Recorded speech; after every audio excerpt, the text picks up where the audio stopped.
Hi, thanks for stopping by. I'm Liz. Welcome to my studio. Let's do a little stitching.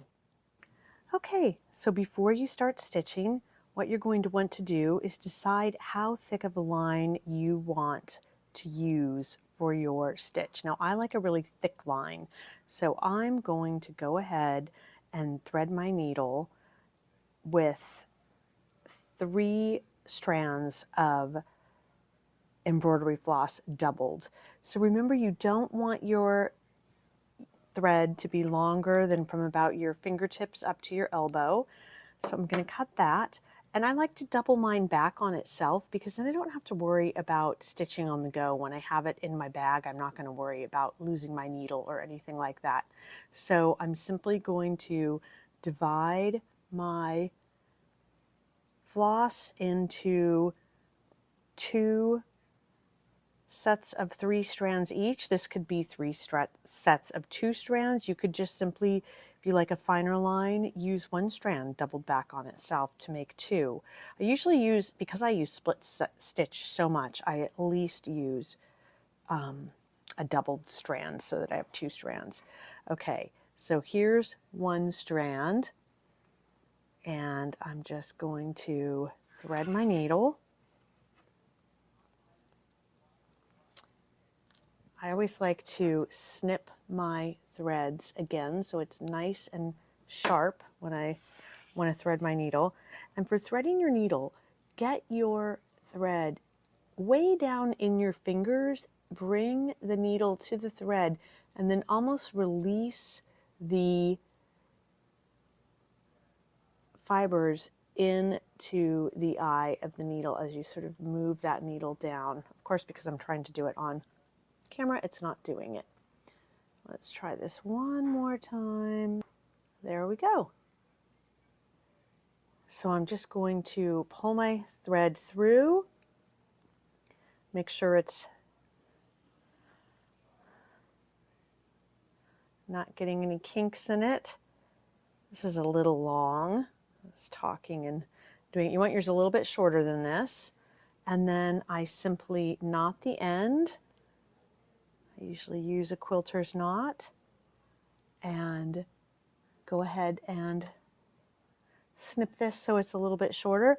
Now the nice thing with this too is if you wanted to combine colors, you could. You don't have to use the same colors. You could combine like a pink and a green or a blue and a green and use that. So now your thread is, or your needle's threaded and you're ready to go. So let's talk about getting the fabric in the hoop. Here is the easiest way to do it. You want your fabric to be nice and tight in your hoop. So you're going to lay the hoop that does not have the metal on it on the table. You're going to lay your fabric over that.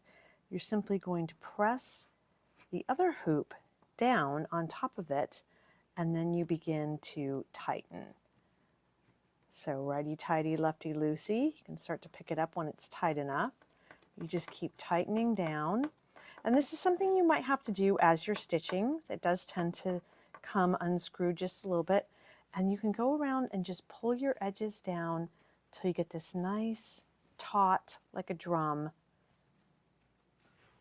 your fabric in your hoop. You can hear that. Just like that. Tighten it a little more, and away you go.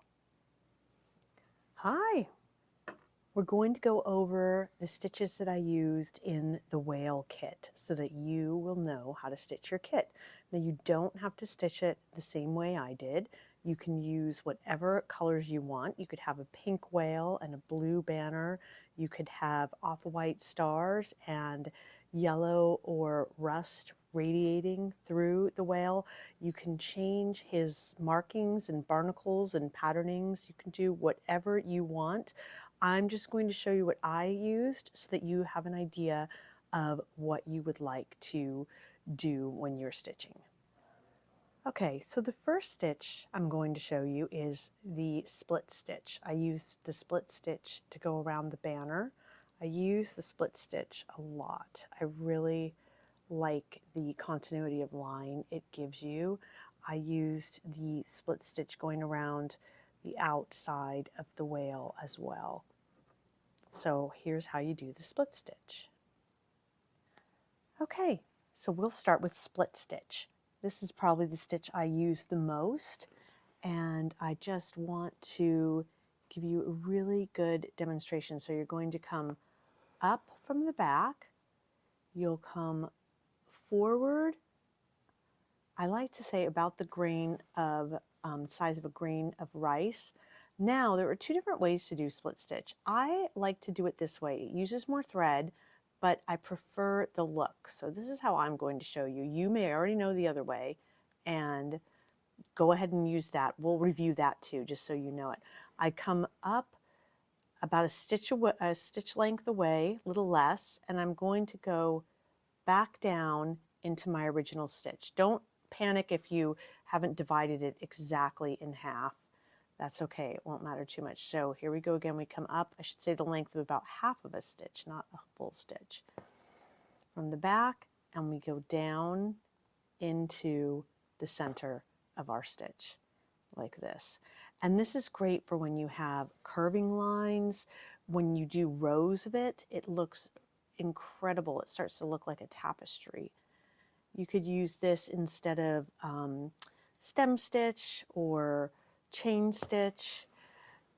Those are all kind of stitches you could use in place of this if you wanted to try those. So I just keep coming up about a half a stitch length, and then I go back down again. Now, the other way to do it is you can come up, you can go forward, and then you can come from behind in the center of your stitch and then move forward. It doesn't use as much thread when you do it this way, and it has a slightly different look. You may like this look better. When I'm mending, I do it the other way because it gives me more coverage on the underneath. The backside has more thread. You come up from behind in the middle of your stitch. Now you can see why sometimes it's a little tricky to find the middle of your stitch, and then come back down. So that's chain stitch two ways. The other stitch I used a lot on the whale is the back stitch. So the back stitch I used to do the rays coming out from the stars. I used it on the stars, and really any of these I could have used the split stitch as well. They're basically interchangeable, they just have a different look to them.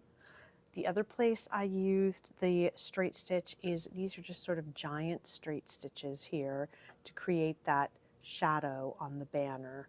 And here these little circles are made up of straight stitches that are just radiating sort of like spokes out of that circle. So let's talk about the straight stitch or back stitch. Okay, so let's do back stitch. You're going to come up from behind, you'll come forward the length of a grain of rice, you'll come up from behind leaving a blank space, the same length as your first stitch, and you're going to go right back in to that same hole where you went in before. You're going to come up the length of a stitch, and you'll go back down into the hole before it. So you're just forming a line. Come up, starting to turn a little bit here, the length of a stitch, and then come down. This is great for outlining, doing lettering, adding detail, and that is back stitch. Another important stitch for this kit, if you want to create sort of this random look that we have here and here, is rice stitch. I love rice stitch. It's a great way to fill things. You could have filled your stars with rice stitch. Instead of having them have lines, you could simply fill it in with lots of really close set random straight stitches going in different directions. Actually, this little heart in the whale's tattoo is done with rice stitch. It gives you sort of this feeling of texture and form, and it's really easy to fill lots of areas. So let's talk a little bit about rice stitch. Okay, so now we're going to do a little rice stitch. We will come up from behind and we'll make one stitch, and then we'll go ahead and do another stitch next to it, but we're going to point it in a different direction, sort of on a diagonal. Now, one thing to think about when you're doing these stitches is you really want them to look random. So kind of have the directions of your stitches facing all different directions. If you want to make the stitches look uniform, well, as far as spacing goes, because they're not going to look uniform because they're all going different directions, but you can keep them sort of equally spaced, which is what I'm doing here. When I'm doing them, I really like an organic look. If I was filling in a shape, I'd do it like this. I'd put them much closer together too. I'd go ahead and start adding some right up next to the stitches that already exist, like this. So say I wanted this to really look nice and blue, I'd go ahead and just kind of cluster them really close together. What I really like to do is make them fairly random, like have one here, maybe one or two over here. This helps give your sort of your whatever you're using them for a more organic look. So you have to just think about what your goal is. Is it to fill something in? Is it to create texture? Is it to create a pattern or an organic look on something found in nature that you're depicting? Then you can add, a few more by coming further over here. And that is rice stitch. Just really focus on keeping them going in different directions.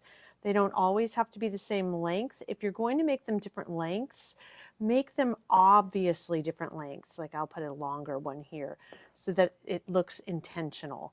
You can see that one looks intentional. I'll add a short one next to it so we know that we really wanted that one to look long. And we'll put another long one over here so he's not all alone. So just play around. This is a really fun stitch to use. I use this one a lot. One of the other important stitches is a French knot. You can see I've used a French knot here. All these little knots on the whale are French knots. It's a great way to add random pops of color. You can do them in different sizes, which I'll show you how to do. And you just can kind of add texture and pops of color where you want them in your work. And let's review how to do a French knot. So let's make some French knots. You're going to come up from behind. And for this, you need two hands. You're going to keep it nice and taut between the fabric and the hand that is holding the thread. You're going to take your needle and you're going to circle that thread around your needle maybe 2 or 3 times, depending on how big you want your knot to be. You're going to go in right next to where you came up, and you'll keep this taut. That's the secret. I'm going to reach underneath. Oops, first I'm going to push it down a little more. Make sure I get a clean grab underneath. And then I'm going to go ahead and pull, keeping that tightness on there until the very end, my needle down. So there's a French knot. So we're going to come up. We're going to circle it. Let's do this 2 times, make a little smaller one.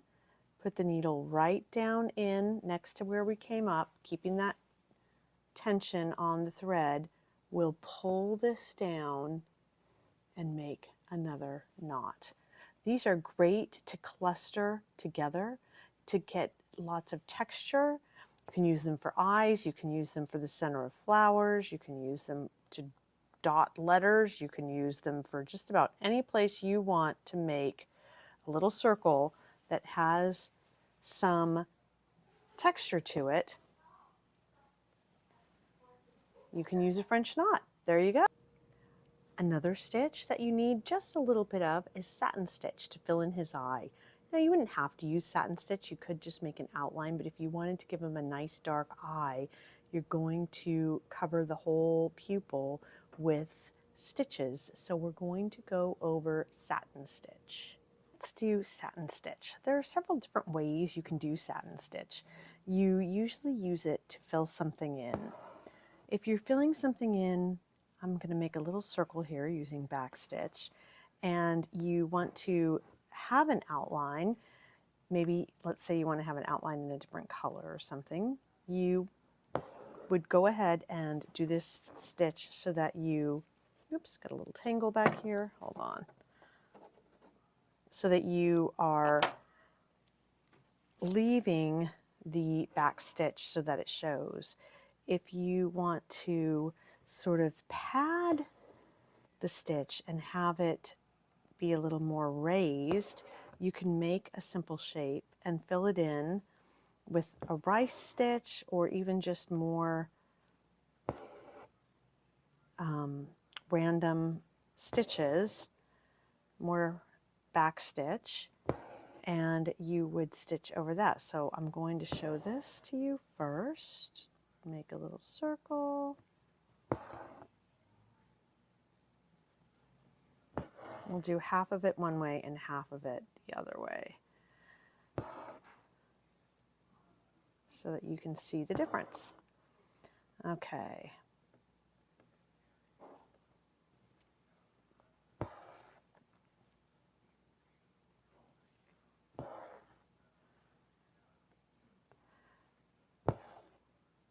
Simply creating our shape to start with. I'm going to finish this up here. So now we have a little circle. And I'm going to go ahead and half of the circle, I'm going to leave the outline showing. So I'm going to come up right next to that outline. I'm going to go across and I'm going to come back down in. Now, I can either come right next to this stitch or come back across and come up over here. That's up to you, depending on how judicious you want to be with your use of thread. And you can see I'm completely covering. There's no background that you're seeing. I'm getting full coverage. And it's nice and smooth. This is a great filling stitch. So I would just continue on until I get to the other side of that circle. Now I'm getting quite a bit of loft anyway, but let's say I don't want that outline and I want it to be really sort of have a lot of height to it and be nice and firm. I'm going to come in and I'm just going to add some cushioning stitches sort of in the form of rice stitch behind.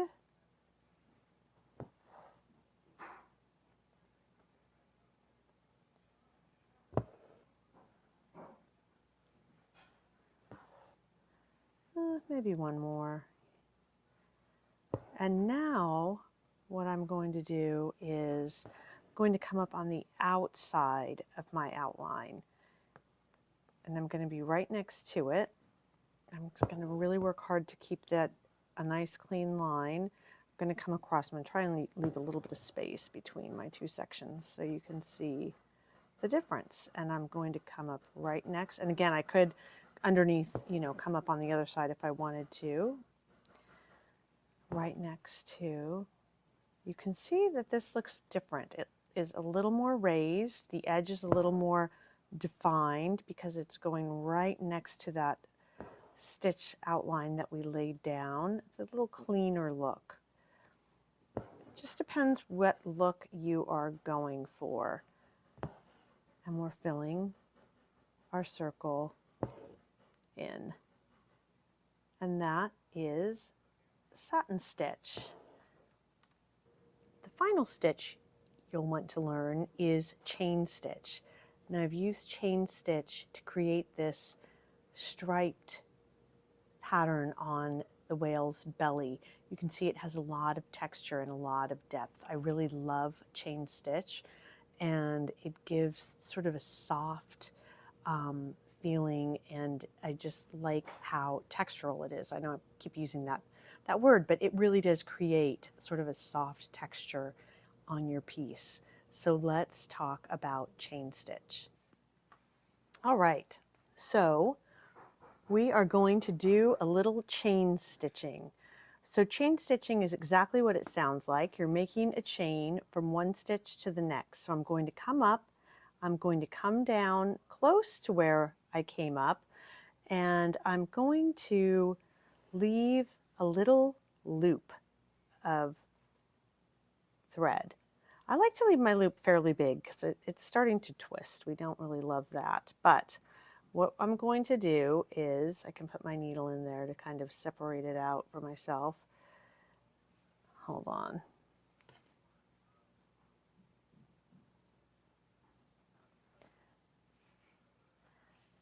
So we've created this little loop. We're going to come up in that loop about where we want our stitch to be, how long we want it.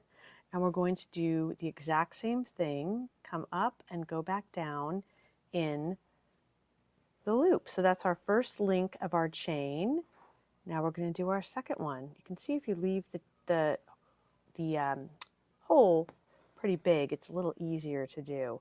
We're going to come back down. This is a great organic looking stitch. You can turn these into stems and leaves and all kinds of things. I'm going to come up in the hole. Just make sure you're right in the middle of your thread and go back down again. That is chain stitch. Now to end it, I want to show you how to end it. You're going to make your last stitch and you're going to come up in that hole like this, and you're going to make it tight, and you're just going to come down and tack down that last chain so that it holds. That's your chain stitch. This guy got a little bit long, but that's okay. I'm trying to hold it in front of the camera so you can see. That's a fun one you can use to outline, to do all kinds of stuff with. Now there's one final stitch that I used here on the whale, and that's a cross stitch. And it's simply making an X. I used that to fill in sort of the fans on his tail, and I randomly used it just to add some visual interest and like a change in the use of line mixed in with the French knots and the rice stitch. So I will show you how to do the X stitch or cross stitch. So now we're going to do X stitch, and we're also going to turn that into a star stitch. X stitch is exactly what it sounds like. You're going to come up and go down, and then you're just going to cross over that with your next stitch, forming an X. So you're going to come up and go down, making an X like that. You can link them together or they can be separate. So if I want to link them together, I'm going to come up. Just make sure you're not coming up the same hole you just went down, and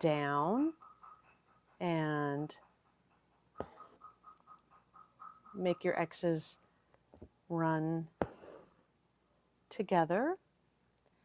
And then what's fun is you can come back and put like a little French knot or something in between this little square that you've created with your X's. So I'm going to join these up so you can see what that looks like. Or you can do them randomly, just off on their own, simply making the X's to use for, you could use them for somebody's eyes if you wanted to be morbid, if you're doing cartoon type stuff. The other thing you can do is come in here and with your X, add a little tacking stitch in the center. You could do that with the same color thread or with a different thread. And with that, you can also do the star stitch. So I'm going to show you, you start with the X, you cross over in the center, and then you simply add one or two more stitches to that, and you get a star. Now you can see I'm not quite in the center with my stitch. That's okay. Don't worry about it. You can leave it like that, or you can come in at the center and tack that center down. So you're going to come up right next to the center. You can kind of pull everything together like this, pull it down, and there you have a little star stitch. Those are the stitches you need to complete your whale.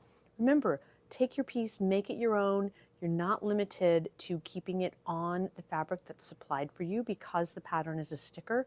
You can stick it anywhere. You can put it on a bag or a jacket or a pillow. You can put it just about any place, a t-shirt, a sweatshirt, because the sticker will help stabilize a knit fabric. That makes it really easy to do. And you can just use your imagination, do what you want. Now, to rinse away that sticker that has the pattern on it, I like to just soak my piece in warm water for a little while and then run it underwater to kind of rinse away that pattern. It's made from cornstarch. It goes away very easily. You can put it right down the sink. It won't cause any problems. So if you have any questions, you can reach out to me on Instagram or through my website, or you can email me. Thanks so much. Enjoy your stitching.